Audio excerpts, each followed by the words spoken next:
almost did it to you again, guys. I almost forgot to record. I'm pulling the staples out that were holding these wires in. They were all bunched together in one giant staple like that. And I'm going to pull that out. I'm starting work today on the garage, really starting work. I'm going to be wiring it up so I have some overhead lighting and some receptacles. Because right now I got one light, one receptacle, work light. It's just not cutting it. And I got a lot of electrical work to do in here. There's going to be outlets for the room, lights, a ceiling fan. I got to run a line outside for a split unit for air conditioning, HVAC.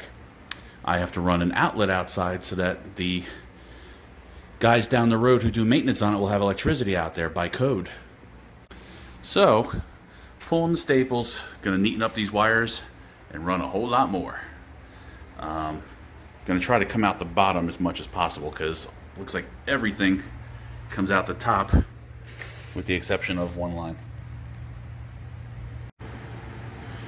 So I haven't really been keeping up with this, mostly because it's stuff you can see on my other videos. I don't want to bore you with it. But I've been cutting out sections of sheetrock. I put in some LED lights. This light fixture is going to get taken down and replaced with a ceiling fan box, and then a ceiling fan is going to go in there. The wire is going to be canceled out, and I'm going to run some 14-2 because there's going to be a couple of dimmers over here. One dimmer will take care of the lights for the room. The other dimmer will be a double dimmer that takes care of the fan and its speed and the light and its brightness on the fan fixture. You can see I cut out over here to run wires for the receptacles. I cut out over here to run wires for the receptacles. I marked out where the closet's going to go. That's that black line. And I guess I'll show you some highlights here and there, but it's nothing too exciting. It's all stuff, like I said, you can see elsewhere on my other videos. I still have to cut this out. But this is part of that project that I'm doing with the bathroom refurbishment, where I'm turning a half bath into a full bath. But I'll cover the two projects as two different video series. Whoop. So it's another day. I got half the electric roughed in. The inspector's going to want to see this stuff twisted together and wire nuts on it. There's another one over there. I don't know if you can see it. This is going to be a wall that doesn't exist yet, and I need this circuit up so that I have some light. So I got a wire run over the garage door, and we're going to tie that in temporarily just to liven up the lights, maybe a receptacle or two to give myself something to work with. And then once I have that done, I'm going to start running the electric on this side. This will be tricky too because there's going to be a closet back there, and there's going to be a door, a post in the middle, another door, and then the wall. And where the post in the middle is, there's going to be an outlet, which obviously I can't put a box and an outlet there until there's a wall there. So we'll see. Maybe I'll just run to the last receptacle and leave it for now. I'll run the last leg later. I've also got to run power to the outside for the HVAC system. I'm going to put a split unit in here, and I have to put an outlet out there required by code so that the serviceman has an outlet to work on the air conditioning and HVAC system with. So that's what's on the agenda for today. Gonna get started on it. So I don't want to bore everybody to death, but I'm going to show you just once what I do when I'm putting in an outlet. I score this down the middle very carefully. I choose the middle because if you slip, you'll just hit the ground, which is bare anyway, and not damage the neutral or the positive. Then I peel this back all the way. Paper 2. Paper from the ground. Get it aside where you won't do any damage to the good wire. cut it off. You can also grab these two with a pair of pliers and pull them apart, thus making almost absolutely positive that you don't damage the wire inside. This isn't something you want to take on without practice using the razor knife. I don't recommend it. Sometimes even when you've done it a million times, you screw it up. Alright, so the thing that's different about what I'm doing here is, let me pick you up. So you see, there's a little metal bar right there between the screws. When you daisy chain an outlet and you run your feed into one screw and you're out off another screw, you're running through this little barb. This is a 15 amp outlet on a 15 amp circuit. That is very thin material. It's made to be broken out in case you want to put the two outlets on two different circuits, like have one alive all the time and have the other one operated on a switch to turn a lamp on and off.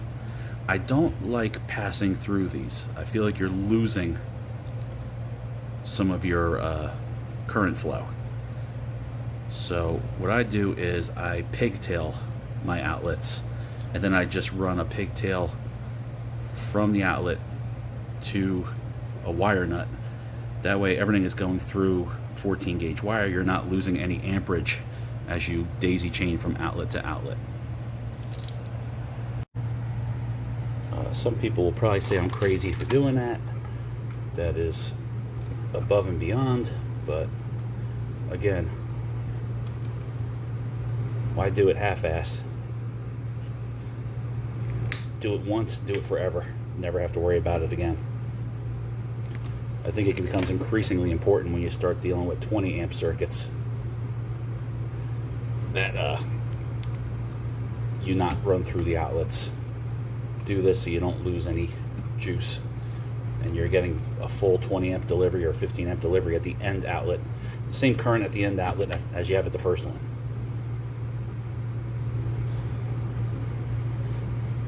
It's especially important in the kitchen and in the garage where you may have some appliances or power tools that have a high draw.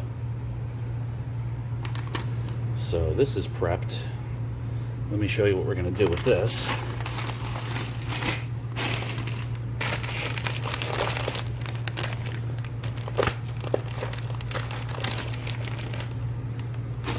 I'm going to take the shorter of the two ground wires and nip it. Then I'm going to twist these together.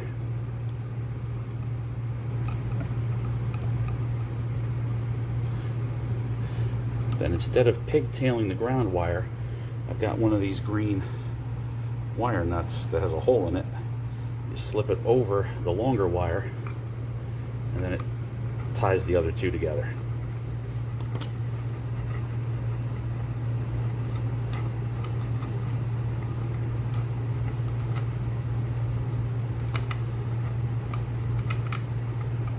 Like so. So I'm going to put an outlet in this one right now, and that's going to give me something to work with while I'm doing the job. I've put some pigtails on the outlet because it's just easier to do that out in your lap than it is to fight with the short wires over here. I'm going to take this, twist it together with those, wire nut it, and hook it up so that I have something to work with while I'm doing this job. Some outlets, if you read on the back, it'll say line and load. Line is your line coming in, load is the other outlets which are putting a load on the circuit. So load is out, line in, load is out.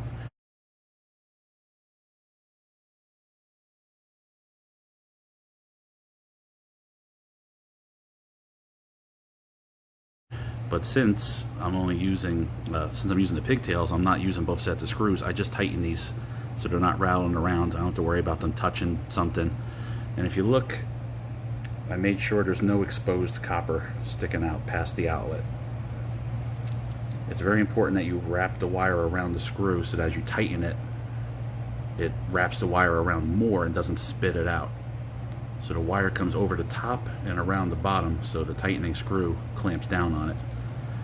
Here the wire comes around the bottom and out over the top, so again the screw tightens down. The darker gold colored screw is for your black wire, the lighter silver one is for your white wire, this little green one is for the bare copper ground down here. And let's put this in.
And this is a matter of preference, but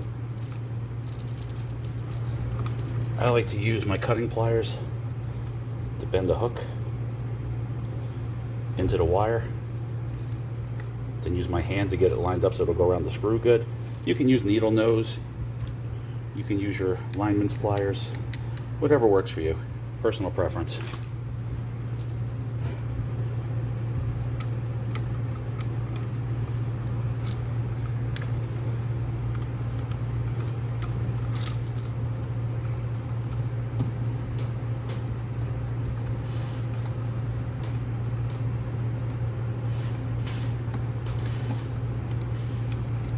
There we go. Now we just tuck this all in.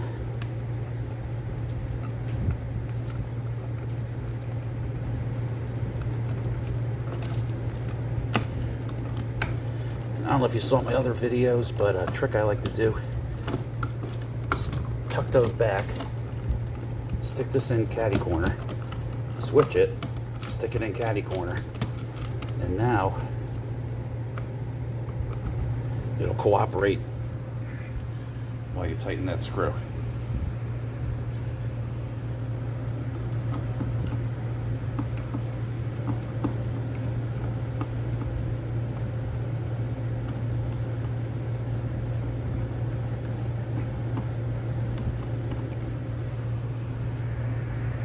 There you have it, one installed outlet.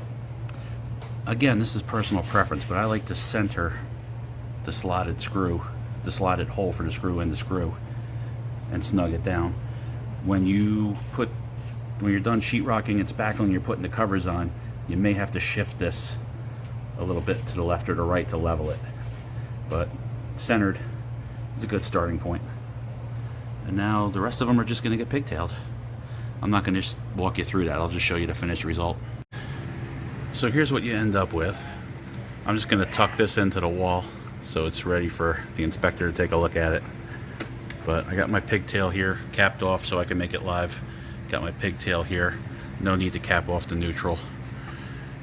And got my wire nuts on there. Tuck that in, tuck that in, tuck that in, bend this up, tuck it in where it's not going to hit the ground, and that's ready for inspection. After it passes inspection, it's ready to put the receptacle on it. So I neatened up what's going on over the breaker box. I put a piece of 3/4 inch ply here to help protect from anything coming in from the outside. I had to trim off all the nails from the siding. And then I put these guys on there, and you can see it made a difference. I got a little bit of room to grow. Looks really great. This was too big to fit in there, so I just stapled it. This is exposed ground wire. I just stapled it. This was the old doorbell wire. I stapled it just in case we ever need it in the future. It's here and waiting. There was a transformer here that powered the old doorbell. We did something different with the ring, so I'm not using that. And I think it looks great. Let me show you what I had to do to these though, because they're made to go on a stud. And when I tried to put them where they should go, there was no way for me to get the nail to drive in. I'll show you what I'm talking about. So I used these in the bathroom. They're made to go either like this, which then I wouldn't be able to open this door to put the wires in, or like this. I had no room to drive the nail because you can see the angle it's at. It would be against the plywood. This is really fantastic for an open wall, but not so great for once the sheetrock and or plywood is up. So what I did was I nipped off this little tab here with my cutting pliers, and then I drilled a hole straight through the plastic instead of on a 45 like the way the nail goes through. And then I was able to just screw it directly to the plywood. And that worked out really well.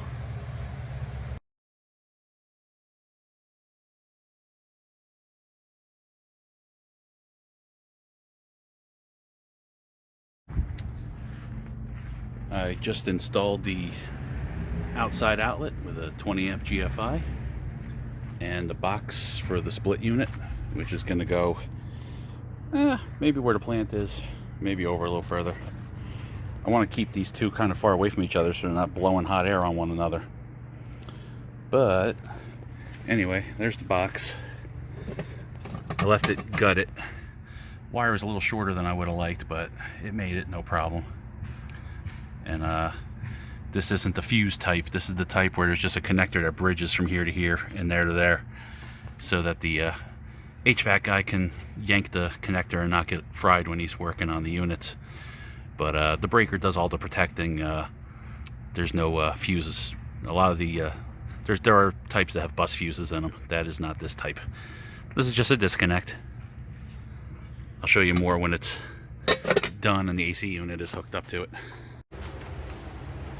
So I moved some stuff around, added some grounding blocks. I think I talked to you about that already.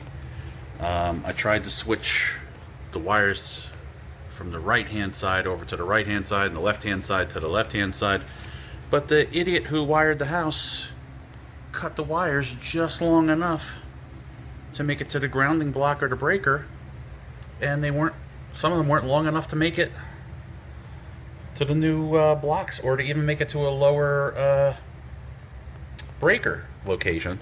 So I had to do a lot of figuring out. I had to move a lot of breakers around, untwist and untangle a lot of wires, and I think I made it pretty presentable. And I've got 1, 2, 3, 4 free spots opened up. I only need 2 because I have to put a 220 a 30 amp 220 breaker in right here for the new air conditioner. That's going to be the wiring going to the AC box, which I may or may not have showed you. I can't remember anymore. Oh, aging is so much fun. Senility is, well, I guess it'll just make it all the more fun. At any rate, it's neatening up, dressing it up nice. We're getting there. I got a few other things to figure out, but at least the breaker box is shaping up. I gotta see if I can find a still shot or a video of before for a comparison, because I'm pretty proud that I turned what was here into what is here.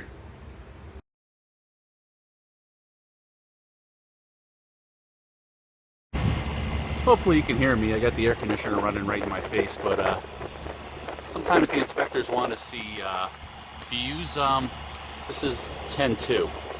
So I got a black wire, and this would be a white wire. Sometimes they want to see red tape on it, or take a marker and paint it red. I put some red shrink wrap over it to label the white wire as a red wire, because this is 220. There is no neutral. There's one hot lead, the other hot lead, a ground for safety, but nothing runs through a neutral. The power just jumps back and forth between the two hot leads at 60 hertz. So sometimes they'll bust your chops. You might want to skip the part where the inspector tells you to paint it red and just have it red and wait. It doesn't hurt anything if it turns out he doesn't mind or doesn't care, but at least if he does care, you're already prepared. So I put my red tape on the white wire so the inspector can't get mad at me for running positive juice on a white neutral. So that's color coded, just like I did the shrink wrap outside that I showed you. And I bought the 30 amp breaker, put that in. Right now we are live out to the cutoff box outside. And well, that's that for the air conditioner circuit. Got a little bit more electrical work to do. Let me show you a little bit more of that in detail. So initially I was going to come out of the bottom of the breaker box over to this receptacle, through the wall, over to the receptacles back there. But we have a main beam here going to a header, and I really don't want to drill a hole through that. And I ran up and over the top of the beam with the air conditioner circuit and with the outside receptacle circuit for the serviceman's receptacle outside. It's getting crowded, and I'd have to drill more holes in the studs. So I've decided that I have wire coming to here to feed this. We are live in this box. I had to cut out holes in the ceiling to put some cats in, or cleats, to catch the top of the wall where the closet's gonna go.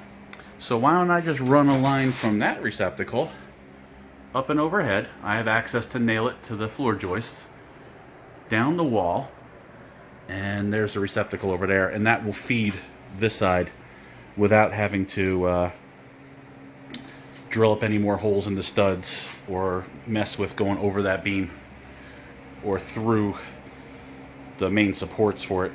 Also, the closet is going to be 36-inch bifold there, a foot of wall, 36-inch bifold, 2 feet of wall in the middle, 36-inch bifold, a foot of wall on this end, and then the corner. There's going to be a receptacle here in the middle. So I'm going to run enough wire to go from that box up into the ceiling, enough to loop down to a receptacle and back up again, and then over to that box where it will feed this outlet. And pretty sure, yeah, there's one more behind this mess. And that will give us an outlet every 6 feet for the room, the finished room, to pass inspection.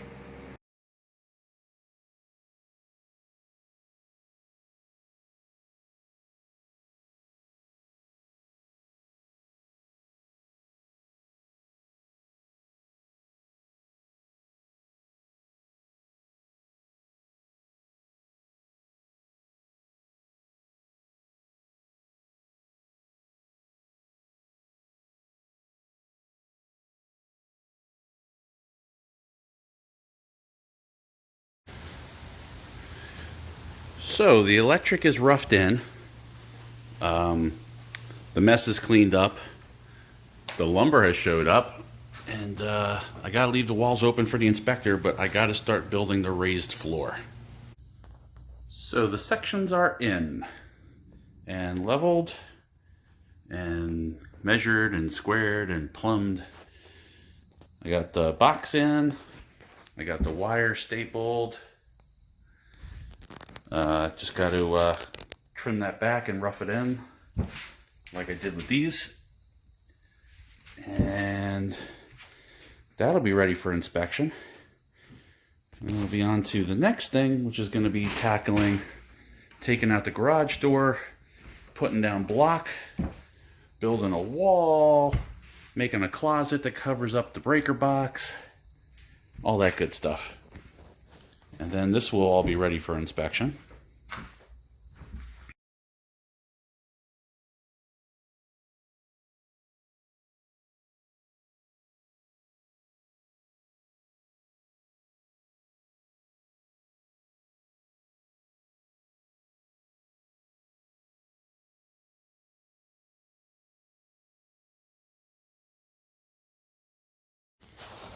Alright, we passed inspection for electrical, and there's a lot going on. I put in the receptacles. Can't see through the plywood, but the receptacles are in. Yeah, that's pretty much the conclusion of the roughing for the electrical. They're going to do the insulation inspection, and then that'll be it until final inspection.